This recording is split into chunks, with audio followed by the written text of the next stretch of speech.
he llamado el mensaje de hoy de regreso a casa, o regreso a casa, o bienvenido a casa. Eso al final le pusimos bienvenido a casa, pero como de regreso a casa o bienvenido a casa.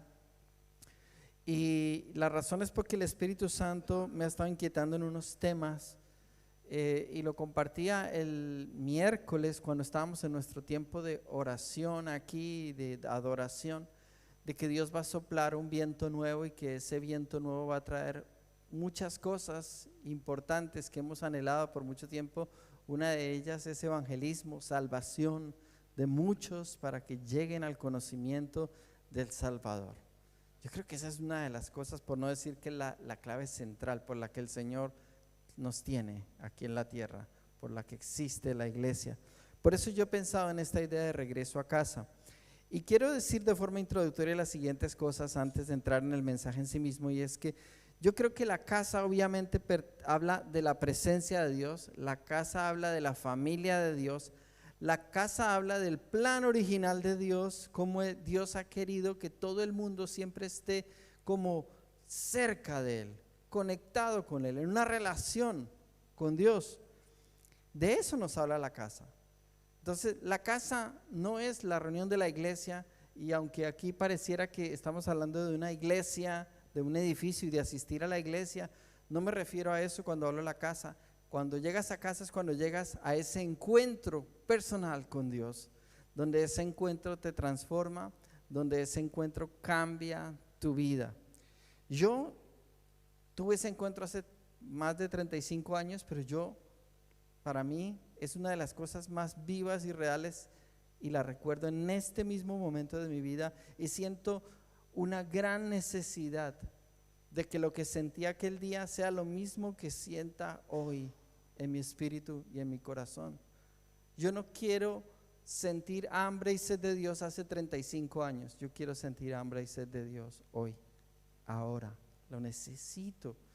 Y cuando decimos que la gente tiene que llegar a casa, estamos hablando de que la gente tiene que llegar a ese punto donde siente necesidad de Dios, donde encuentra a ese Dios como el oasis que estuvo esperando por mucho tiempo.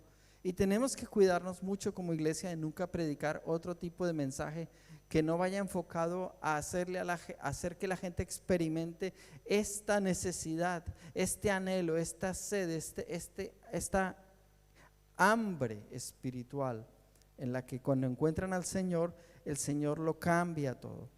Yo creo que la casa es el destino de toda persona, y el destino de toda persona es volver a Dios, estar bajo la paternidad de Dios, ¿verdad? Y el señorío de Él. Entonces hay dos palabras que te acabo de nombrar que son muy importantes: paternidad y señorío.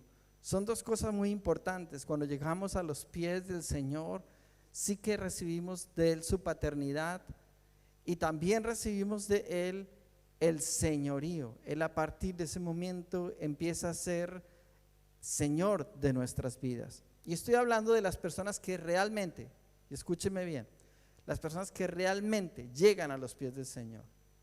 Entonces, por eso tenemos que ser muy serios espiritualmente en entender que la gente, no solamente nuestra meta es que lleguen a congregarse, que lleguen a sentirse a gusto en la atmósfera de la iglesia, sino que ellos lleguen a ese punto de encuentro, a los pies del Señor, y allí puedan rendir su alma y su corazón, y puedan encontrar que han llegado a casa.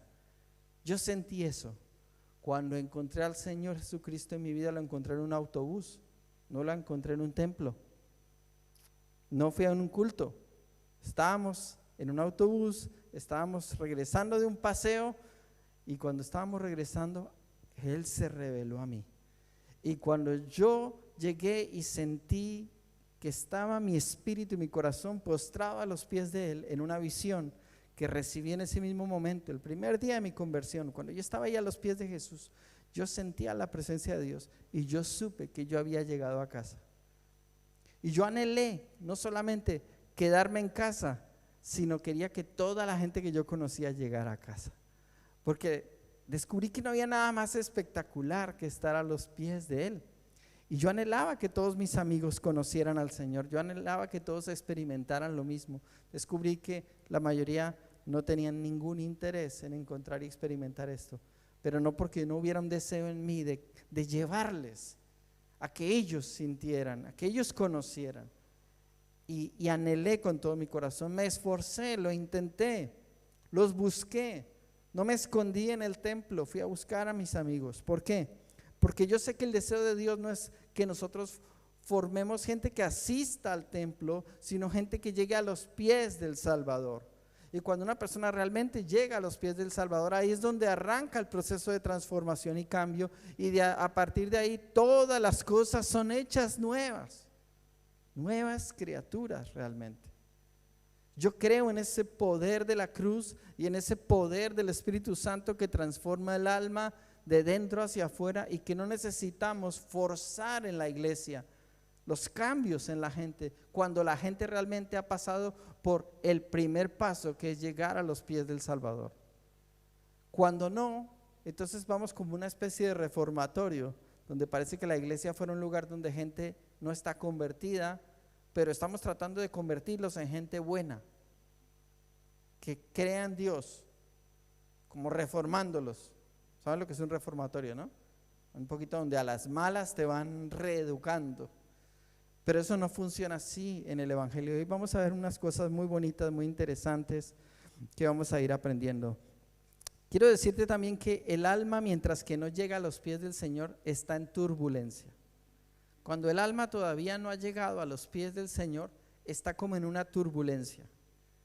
Y mi familia y yo, o sea, Laura, mi esposa y yo, sabemos lo que es una turbulencia, porque recientemente estuvimos montados en unos aviones, que en especial uno de un vuelo local allá en Colombia, que tuvo mucha turbulencia, que decíamos: Señor, agarra este avión por favor, porque si no esto no llega a su destino. Qué miedo para aterrizar ahí, pero el Señor estaba en control de todo, yo lo sabía. Y cuando el alma no está en paz, el alma está como en la turbulencia de un vuelo. ¿Han visto o han estado alguna vez en esos vuelos donde el piloto suelta el avión y luego vuelve y toma el control? Pues es como se siente el alma. El alma está en un momento de descontrol, no hay paz. Quiero que entiendas que cuando llega la paz es como cuando el piloto llega y coge una velocidad de vuelo y una altura, y ya se acaba la turbulencia, y entonces se siente una paz. ¿Qué pasa con nosotros los pasajeros, los que hemos volado transatlánticamente? Sentimos que es la hora de dormir, ¿no? Ahora sí. Parece que el avión estuviera apagado. ¿Me entiende espiritualmente lo que estoy tratando de transmitirles esta mañana? Cuando llega la paz de Dios, produce como una paz, una tranquilidad absoluta, soberana, que no la puede producir nadie en la tierra. Y hay dos escrituras que yo voy a leerte para empezar hoy, que son Romanos 5:1. Romanos 5:1 primero para empezar, y luego leeremos otra de Juan. Y Romanos 5:1 dice: justificados pues por la fe, tenemos paz para con Dios por medio de nuestro Señor Jesucristo.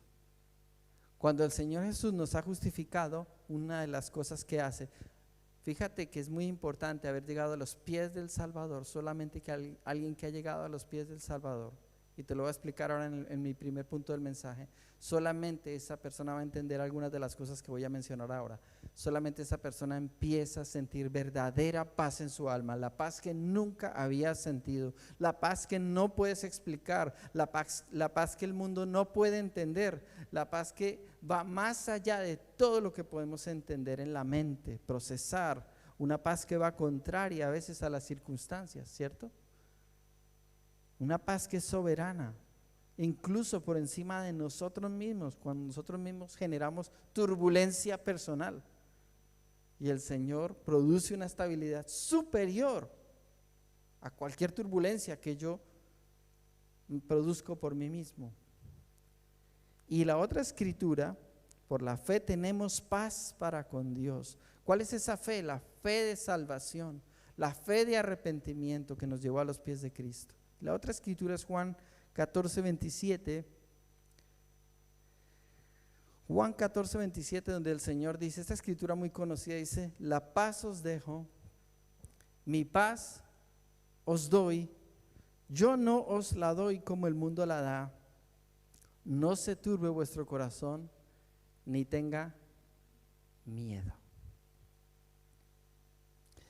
Y yo sentía empezar con estas dos escrituras porque cuando uno llega a casa, cuando uno llega a la meta, a los pies del Señor.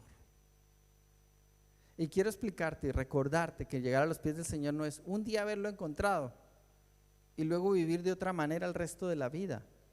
Yo ya soy cristiano, lo encontré hace 10 años, hace 15, hace 20. Pero ¿cómo está tu vida hoy? ¿Estás caminando en la paz de Dios? ¿Estás realmente en las manos de Dios? ¿O tu vida es toda una vorágine y una turbulencia completa? Pero cuando estamos bajo el gobierno de Dios, créeme que aunque haya turbulencia externa sobre nosotros, hay una sombrilla de la paz de Dios que sobrepasa todo entendimiento. Por eso dice este pasaje que hemos leído ahora: la paz os dejo, mi paz os doy. Yo no la doy como el mundo la da. ¿Cómo es la paz que el mundo da? Pasajera, efímera, liviana, difícil de mantener. Los pueblos en la tierra llegan a la paz, y esa paz ¿cuánto dura? Las amnistías ¿cuánto duran? Los acuerdos de paz ¿cuánto duran? Las reglas de lo que se comprometieron a guardar una nación con otra, una persona con otra, ¿cuánto duran? Nada, ¿verdad? Desaparecen tan rápido, tan rápido. Pero el Señor viene a traer algo que es eterno, eterno. Sentía un anhelo en mi corazón de predicar palabra de Dios en esta mañana aquí en la casa, y algo me inquietaba mucho, sentía un celo tremendo de cuidarme, de pretender ser elocuente, diciendo: Señor, me decía, no, yo no estoy buscando que seas una persona elocuente, estoy buscando que seas un instrumento de portar mi palabra. Yo siento que esta es la palabra del Señor para nosotros, y en la medida que la vamos estudiando y entrando en ella, vamos a ir entendiendo y refrescando y poniendo en orden cosas que yo veo que necesitan ser puestas en orden en el corazón y en la vida de la iglesia. Entonces, la única manera de hacer la paz con Dios es a través de la rendición a Cristo. ¿De acuerdo? La única manera de hacer la paz con Dios es rindiéndonos a Cristo. Cuando una persona no se ha rendido a Cristo, no puede recibir la paz de Dios. Entonces, sencillo, no quiero ofender a nadie, pero quiero que entiendas: si tú no sientes paz, si tú no sientes la paz de Dios, entonces tal vez debes examinar en la raíz si en algún momento de tu vida te has rendido realmente a Cristo. O si todavía, aunque estás en la iglesia, aunque has entendido muchas cosas, aunque en un sentido crees en Dios, todavía te ha faltado ese encuentro profundo y verdadero en el que realmente te has rendido a Cristo,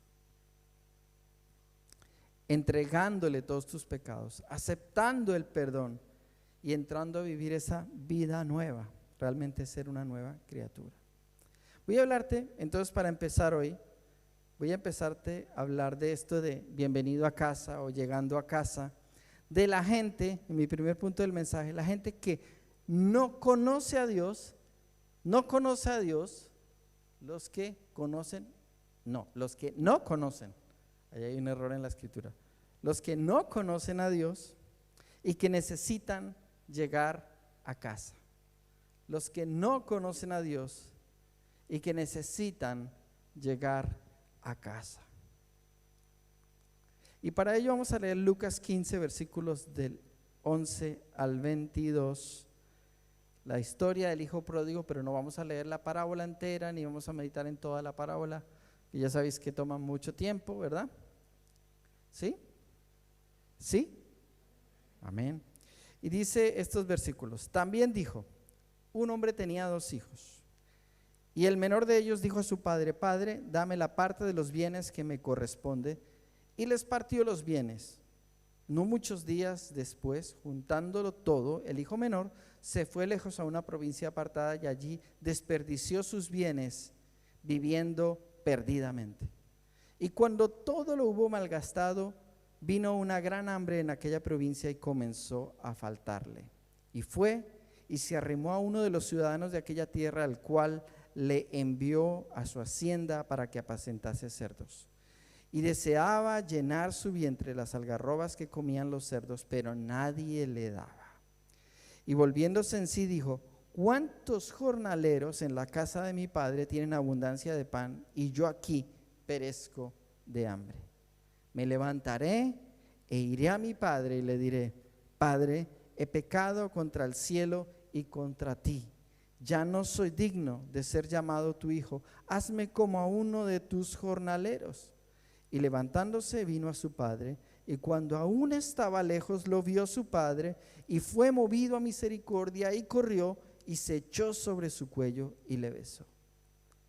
Y el hijo le dijo: Padre, he pecado contra el cielo y contra ti, y ya no soy digno de ser llamado tu hijo.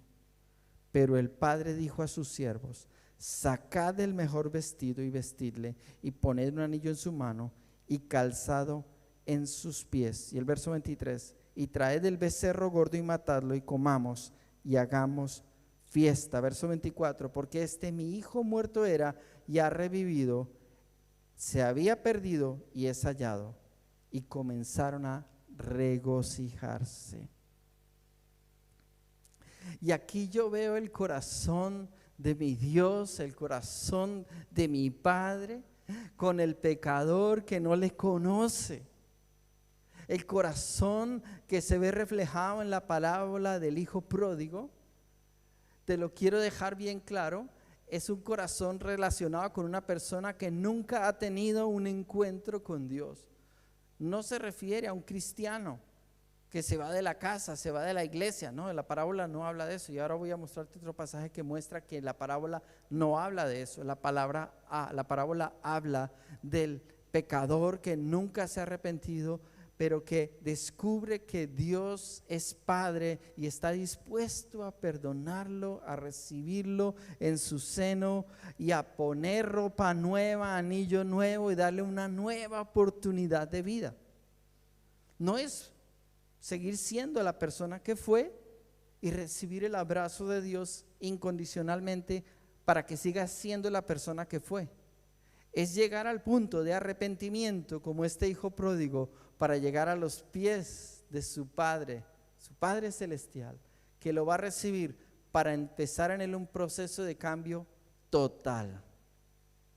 Y quiero que entiendas que en la salvación Dios inicia un proceso de cambio total que implica el resto de nuestra vida, toda nuestra vida en proceso de transformación, hasta llegar un día a ser lo más parecido, lo más cercano, por lo menos terrenalmente, a la imagen de Jesús.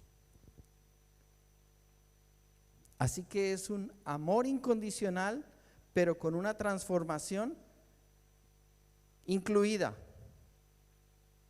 un cambio radical. En la casa de Dios los pródigos siempre serán bienvenidos.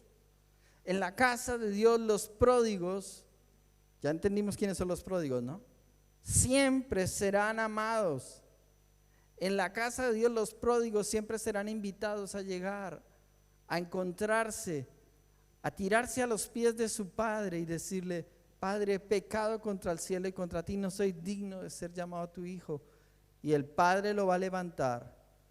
Cuando ese corazón llega y tiene ese encuentro de arrepentimiento, tiene ese encuentro de transformación, ahí Dios empieza un proceso de sanidad, de limpieza, de purificación, túnica nueva, anillo nuevo, autoridad espiritual, calzado nuevo, la manera de vivir, de andar.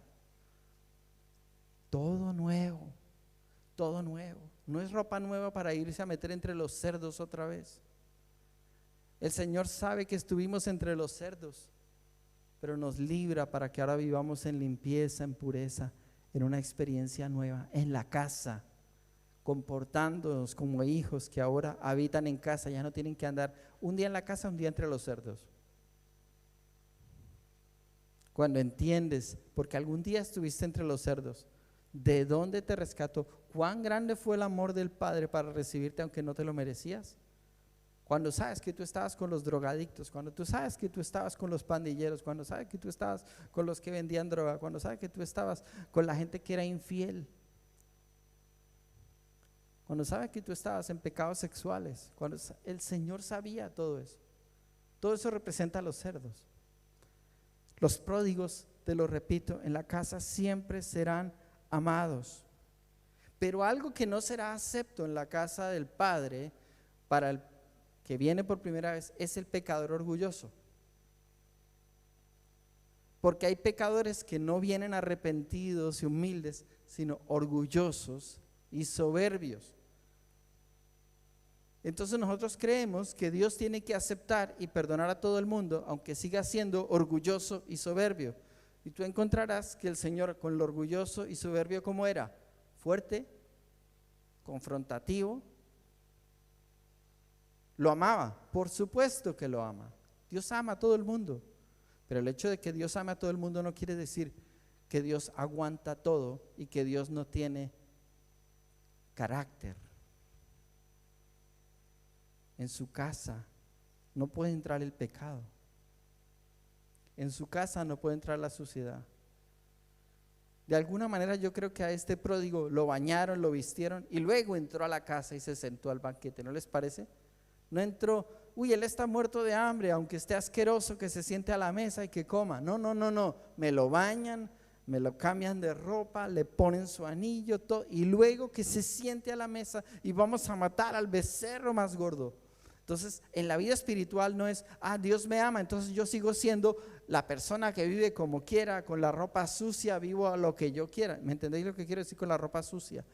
Con la manera de pensar vieja, sucia, con la manera de actuar sucia, palabras sucias que aún salen de mi boca, con la doblez, el doble ánimo, la hipocresía, todavía los pecados que la Biblia nos relata y llama obras de la carne en nuestra vida. Pero decimos que somos cristianos y porque creemos en Dios y sentimos que amamos a Dios. Pero no es cuestión de sentirnos que amamos a Dios, es cuestión de arrepentimiento, encuentro de transformación, porque ahí comienza el camino de un pródigo. Nunca dejarás de ser un pródigo para convertirte en hijo si no pasas por el proceso del arrepentimiento. Te lo predico y te lo enseño primero para tu propia vida, tu propio análisis personal, para que tú veas, pues tal vez yo soy una de esas personas que me ha gustado ser parte de la iglesia, pero yo todavía sigo de esos que todavía tienen un estilo de vida como doble. Entonces todavía no has llegado al punto de convertirte en un pródigo arrepentido a los pies del Señor. Pero también te lo predico para que seas consciente cuando le compartes el mensaje del Señor a alguien, que la transformación o el inicio del proceso de la vida espiritual de esa persona nunca empezará hasta que tú no lo veas llegar al punto del arrepentimiento a los pies del Salvador. Hasta que eso no haya ocurrido, esa persona, como nos enseña la Biblia, no ha nacido de nuevo, y si no ha nacido de nuevo, no es cristiana.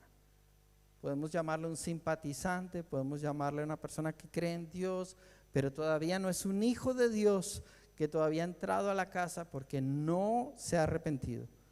¿Has hablado alguna vez con alguien que dice que cree en Dios, pero le notas ese orgullo? Porque cuando tratas de decirle que la manera en la que él o ella creen en Dios no es correcta, porque la manera en la que hay que creer en Dios es la manera en la que nos enseña la Biblia que hay que creer en Dios, porque Dios se revela en la Biblia para decirnos quién es Él y cómo Él es el camino, el único camino para llegar a Él. Y la gente dice, no, yo soy bueno, yo tal, todos sus argumentos. Entonces allí no hay nada que hacer. Estamos frente a ¿qué? A un pecador orgulloso. Y los pecadores orgullosos tienen distintas, ¿cómo se dice? Ahora dicen outfit, ¿no? Distintas apariencias de vestuario. A veces el pecador orgulloso es rebelde, orgulloso en su pecado. Otra vez el pecador orgulloso es obstinado. Otra vez el pecador orgulloso está detrás de su religión, su religiosidad. El argumento que saca de por qué no necesita arrepentirse es porque él es bueno, porque él ya practica una religión. Nada de esto sirve a los ojos de Dios, porque a los ojos de Dios todos nosotros somos pecadores. Y como todos somos pecadores, y estamos destituidos de la gloria de Dios. Ninguno de nosotros puede presentarse con argumentos ni de religión, ni de bondad, ni de nada. Nadie puede defenderse delante de Dios. Por eso Él nos ofrece este encuentro de redención, de perdón, de transformación. Y tú puedes pensar, ¿para qué me predica eso si yo ya soy cristiano hace 15 años? Pues a mí me sirve. A mí me sirve. Después de 35 años me levanto y todavía siento esta necesidad de reconocer mi fragilidad. Y como el primer día, si tengo unas vestiduras blancas, ha sido gracias al Cordero que se dejó crucificar en aquel madero, ha sido gracias a que Él decidió amarme primero antes de que yo lo amara, ha sido gracias a que cuando yo he querido tirar la toalla, Él la ha recogido y no me ha dejado. Pero eso me ha pasado desde el minuto 1 hasta el día de hoy. Así que yo pienso, ¿olvidarme yo de la gracia? ¿De la gracia que me ha sido dada? Entonces cuidado cuando tú como cristiano te vas convirtiendo de este pródigo que un día llegó con esa humildad y te vas convirtiendo en ese cristiano orgulloso y altivo, porque entonces te puedes parecer más al pecador orgulloso que al pródigo arrepentido. Entre más pase el tiempo, deberías ser más humilde, menos orgulloso, creerte menos. Estar en este púlpito no me hace más que nadie, al contrario, me hace más responsable, más temeroso, pero no más grande. Necesito a Dios. La grandeza está en aquel que busca y siente esa necesidad de Dios y llena esa necesidad con Dios, porque cuando la llena con Dios, entonces la grandeza de Dios cubre a esa persona. Y es cuando Dios empieza a brillar sobre alguien. No es esa persona, es Dios en ella. Lucas 15, versículos 6 y 7 dice: y al llegar a casa, reúne a sus amigos. Esta es una parábola que dice el Señor Jesús. Un hombre al llegar a casa que había perdido una oveja y la encontró, dice, al llegar a casa reúne a sus amigos y vecinos diciéndole: gozaos conmigo, porque he encontrado mi oveja que se había perdido. Os digo que así habrá más gozo en el cielo por un pecador que se arrepiente que por 99 justos que no necesitan de arrepentimiento. ¿Te das cuenta cómo la oveja de la que nos habla el Señor es el pecador que un día por primera vez se arrepiente? ¿Te das cuenta? La oveja es esa persona que estaba extraviada y un día al encontrarse con el Señor dice: yo estaba extraviado, pero por fin encontré al pastor. Yo soy la oveja, Él es mi pastor. Nada me faltará. A partir de ese momento dice: yo quiero andar detrás de mi pastor, porque mi pastor sabe, mi pastor que es el Señor Jesucristo, Él sabe lo que yo necesito. Junto a aguas delicadas, yo sé que cuando estoy con Él me va a llegar a delicados pastos, a aguas de reposo, a aguas tranquilas, aguas donde no me va a pasar nada. Me va a guardar, me va a proteger, está pendiente de mí. Yo sé que si voy bajo su mano, Él me va a llevar al lugar perfecto. Yo me he gozado tanto pensando en este primer punto. Yo quiero que entiendas que el evangelismo está ligado a sentir esto por los demás.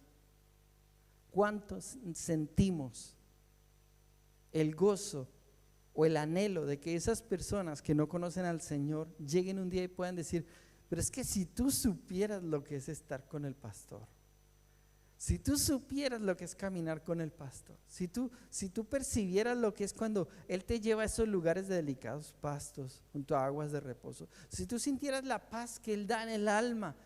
Y ese es el evangelismo que tendríamos que hacer, no el evangelismo teórico y doctrinal, como si estuviéramos enrolando gente a una denominación, porque nosotros lo que tenemos es que predicar un evangelio vivo y real.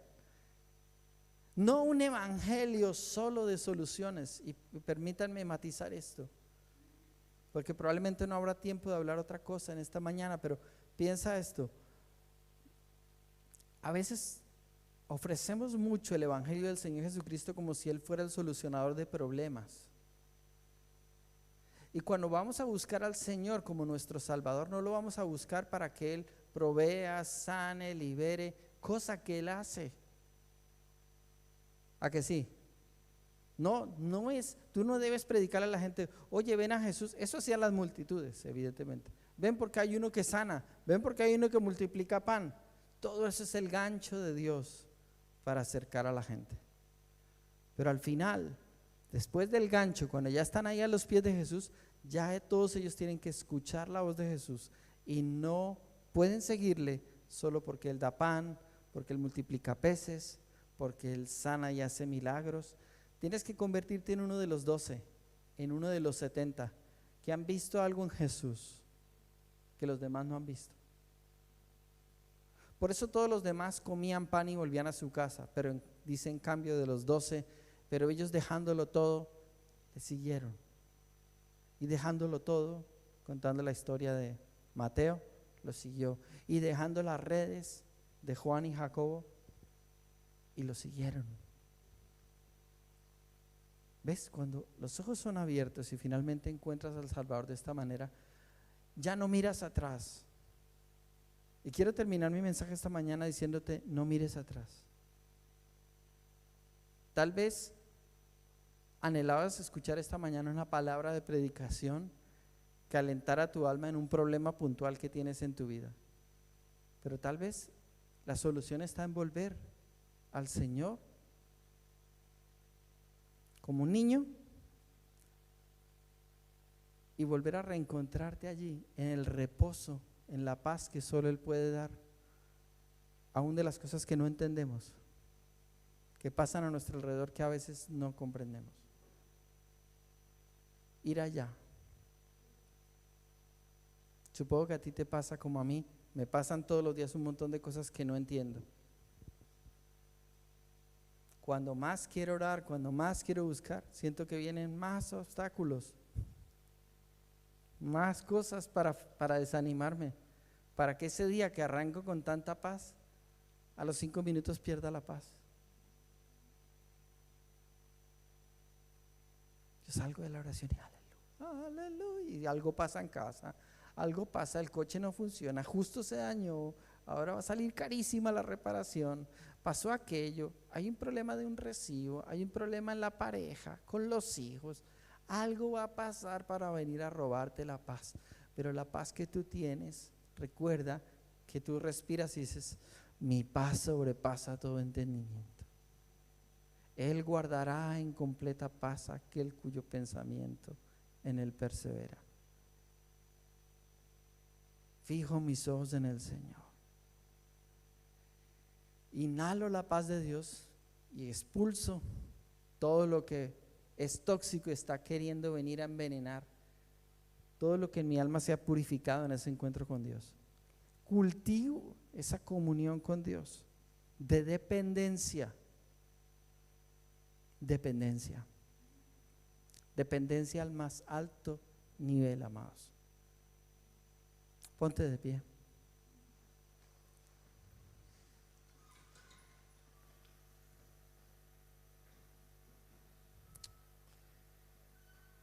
Y decimos a ti, Señor, esta mañana, que sabemos que el que comenzó la buena obra la perfecciona este día. Que sabemos que el que comenzó la obra restauradora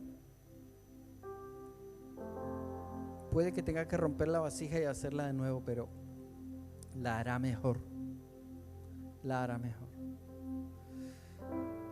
Hay una palabra puntual que sentía mientras preparaba este mensaje y es: cuídate de ser uno de esos pecadores orgullosos. Que el pecador orgulloso que mora en todos nosotros, de nuestra vieja vida, trata de prevalecer. Y fíjate, tú puedes cuestionar cualquier cosa de los hombres, pero cuídate de no hallarte cuestionando a Dios. Porque si estás cuestionando a Dios, probablemente es ese pecador, esa pecadora orgullosa que mora dentro de ti, dentro de mí, que una vez más quiere rebelarse. Seguramente el domingo que viene continuaré con este mensaje, la segunda parte que tiene que ver con esto. Pero prepara tu corazón, porque Dios va a ir en un proceso de sanidad contigo en la iglesia. Dios va a ir en un proceso de limpieza como cristiano, como cristiana, para que no cohabite lo viejo con lo nuevo. Pero hay otra cosa que el Señor quiere despertar en la iglesia esta mañana, y es amor por el pecador, amor por el que no conoce a Cristo, amor por hablarle un evangelio en este lenguaje, no en el lenguaje doctrinal, sino en el lenguaje donde conectas en la necesidad del corazón de esa persona con lo que Dios ofrece. Pero cómo necesita esa persona un encuentro que lo va a cambiar. Yo pido que si tú eres de los que antes hablaba del Señor o ha anhelado hablar del Señor y algo ha cerrado tu boca, lo que sea, no voy a entrar en detalles, te voy a invitar a que levantes tu mano y tú le digas: Señor, yo quiero otra vez que se reactive eso en mi vida, porque tú me vas a dar oportunidades. Gracias por esas manos levantadas. Sí, Señor, yo veo esas manos levantadas. Señor, aquellos que levantan su mano, Señor, están tomando una decisión importante en este día, de decir: Señor, yo era un pecador y tú me perdonaste. Simplemente ayúdame con tu gracia a poder hablar de este amor con autoridad.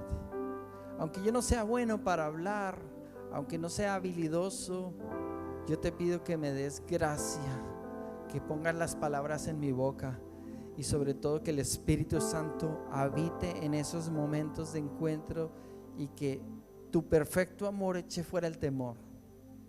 Yo reprendo todo temor, todo espíritu de temor que paraliza, todo temor que paraliza el corazón, todo temor que bloquea tu corazón para que tú hables del Señor. Yo pido en el nombre de Jesús que Él te llene con denuedo, con poder, con autoridad, con amor, con valentía, con liberalidad, que fluyan de ti esos ríos de agua viva. Es el Espíritu Santo, porque la gente lo que necesita es esa experiencia soberana y sobrenatural con el Espíritu Santo, que no es humana. Así que gracias, Señor, gracias, Señor.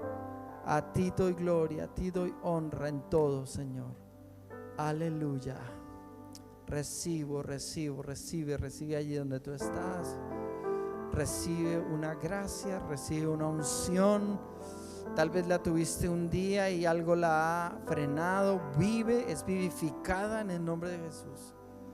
Declaro esto, es vivificada nuevamente. Está anhelo de hablar de Cristo a otros. En el nombre de Jesús. Amén.